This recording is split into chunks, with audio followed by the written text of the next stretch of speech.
The wedding I wasn't invited to. They said I was too awkward to attend my own sister's wedding. Too quiet, too strange, too me. So, I didn't fight it. I stayed home alone with my mug of coffee and a half-hearted smile. After all, what's one more day of being the family embarrassment? But that night, as the world slept, I turned on the news and saw the wedding I wasn't good enough to attend. Except this time, it wasn't a fairy tale. It was chaos. The anchor's voice was trembling. Breaking news: groom assaults bride in front of hundreds of guests. And there she was, my perfect sister. Mascara streaking down her face, veil torn, chaos swirling around her like confetti gone mad. Everyone had called it the wedding of the year. I just didn't know it would end like a crime scene. Now, before you think I was happy, no. I wasn't, but something in me shifted. Because while my family had been busy silencing me, they'd also silenced the one truth I'd been trying to tell them for months. I knew that man, the groom. I'd seen him grab her arm too tightly at dinner.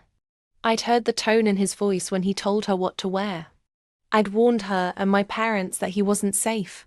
They told me to stop being dramatic, that I read too much into things. So I watched quietly, as they chose the perfect venue, the perfect dress, and the perfect disaster.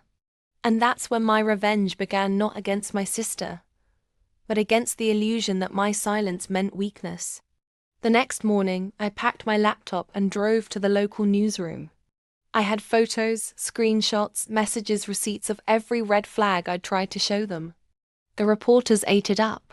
"Sister who tried to warn the bride" became the headline that trended for days. Within a week, I was invited to speak on national TV about emotional abuse, red flags, and why women's voices, no matter how awkward, should be heard. I didn't gloat. I didn't smile. I just spoke the truth. Calmly, powerfully. And when my family saw me on screen, the same daughter they said didn't belong at the wedding, they realized I didn't need an invitation to make an entrance. But here's the twist. When my sister finally left him, she came to me. Broken, ashamed, crying. And do you know what I did? I opened the door. Because revenge doesn't always mean payback. Sometimes, it means letting the universe do the breaking while you do the healing. Now she helps me run a nonprofit for women in abusive relationships.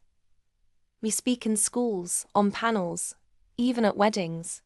The same people who once mocked my awkwardness now call me the girl who saved her sister's life. So maybe I didn't attend the wedding, but I ended up rewriting the story. Because sometimes, being left out is the best way to step into your power. If you loved this story, hit that subscribe button right now. Join me for more real, raw, and razor-sharp tales where karma doesn't knock, it enters with a headline.